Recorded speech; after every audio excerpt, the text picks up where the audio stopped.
एका घरामध्ये एक 58 वर्षीय महिला होती।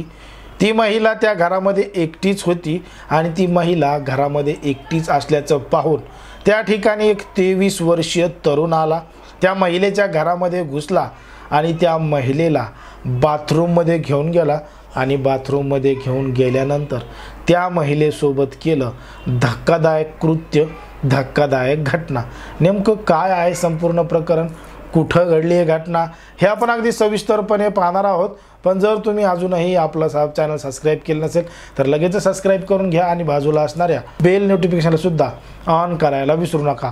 आता ही जी संपूर्ण घटना आहे ती आहे आपल्या महाराष्ट्रातीलच पुण्यामधील जे माउंट हर्ट अँटसी आहे, ससू रोड पाषाण या ठिकाणचं चिंचवडचं, त्या ठिकाणी घडलेली संपूर्ण घटना आहे। तारीख आहे 12 जानेवारी 2024 ची रात्री 12 ते 12:30 दरम्यान घडलेली। आता या माउंट हर्ट अँटसी या बिल्डिंगमध्ये, या सोसायटीमध्ये राहणारी एक महिला होती, विवाहित होती आणि ती आणि तिची मुलगी याच घरामध्ये राहत होते।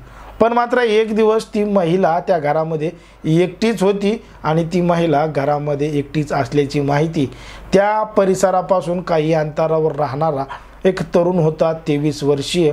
तो तरुण त्या 58 वर्षीय महिलेच्या घरी आला आणि ती महिलेच्या घरी आल्यानंतर त्या महिलेला बोलला आणि बोलून त्या महिलेला घेऊन तो बेडरूममध्ये गेला। बेडरूममधून त्यानं थेट त्या महिलेला बाथरूममध्ये नेलं आणि त्या महिलेसोबत धक्कादायक कृत्य केलं। त्या महिलेचा गळा आवळला आणि त्या महिलेला ठार केलं। आता त्या महिलेला ठार केल्यानंतर तो त्या ठिकाणाहून पसार झाला आणि पसार झाल्यानंतर तो नेमकं कुठं गेलाय, काय गेलाय याची कोणालाही काही माहिती मिळाली नाही। पण नेमकं त्या 23 वर्षीय तरुणाने त्या 58 वर्षीय महिलेला का मारलं होतं, हाच एक मोठा प्रश्न पडलेला होता। पण जेव्हा दुसऱ्या दिवसाची सकाळ झाली, दुसऱ्या दिवशी त्या महिलेची मुलगी ती त्याच्या घरी आली।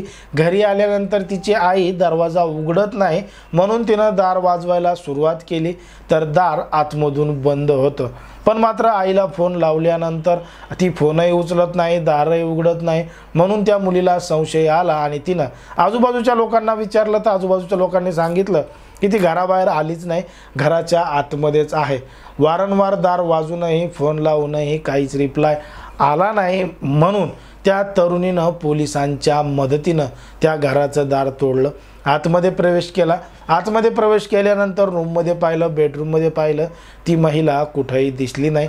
मग जेव्हा बाथरूममध्ये जाऊन पाहिलं तेव्हा बाथरूममध्ये त्या 58 वर्षीय महिलेचा मृत्यू झालेला होता आणि त्या महिलेचं नाव होतं वर्षा क्षीरसागर।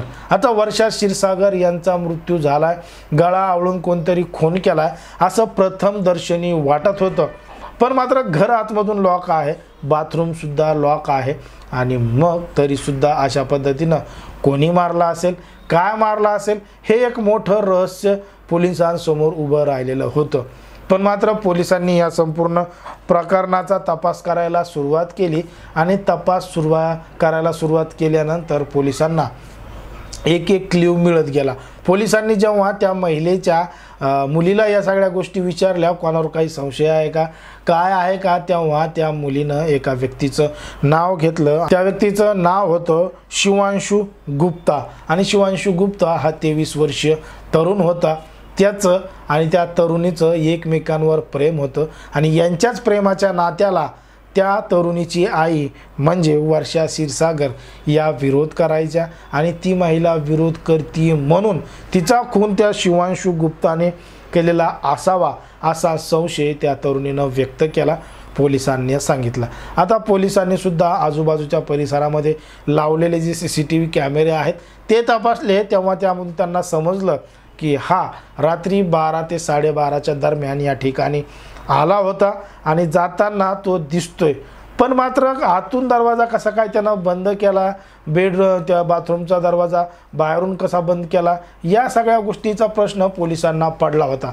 मग पोलिसांनी तो जो शिवांशू गुप्ता आहे, प्रतीक नगर मोहनवाडी येरवाडा या ठिकाणी तो राहतो, या ठिकाणाहून त्याला पोलिसांनी ताब्यात घेतलं आणि ताब्यात घेतल्यानंतर पोलिसांनी पोलिसांच्या पद्धतीनं विचारलं आता सुरुवातीला तो उडवाउडीची उत्तरं देऊ लागला, पण मात्र पोलिसांच्या पद्धतीने विचारल्यानंतर त्यानं घडलेला संपूर्ण प्रकार सांगितला आणि त्या घरामध्ये नेऊन त्यांना प्रत्यक्ष कृती करून दाखवली की कशा पद्धतीनं त्यानं आतमधून दरवाजा लावला आणि त्या ठिकाणाहून पळ काढला.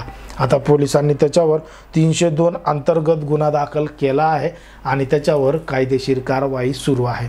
पण जर आपण पाहिलं तर सध्या समाजामध्ये, देशामध्ये, राज्यामध्ये कशा पद्धतीच्या गुन्हेगारीच्या घटना घडत आहेत हे आपल्याला या संपूर्ण घटनेवरून लक्षात येतं. एकंदरीत या संपूर्ण प्रकरणावर, घटनेवर तुम्हाला काय वाटतं हे अगदी स्पष्टपणे कमेंटमध्ये सांगा आणि अशाच पद्धतीचे नवनवीन व्हिडिओ पाहण्यासाठी आपल्या चॅनलला लगेच सबस्क्राईब करून घ्या.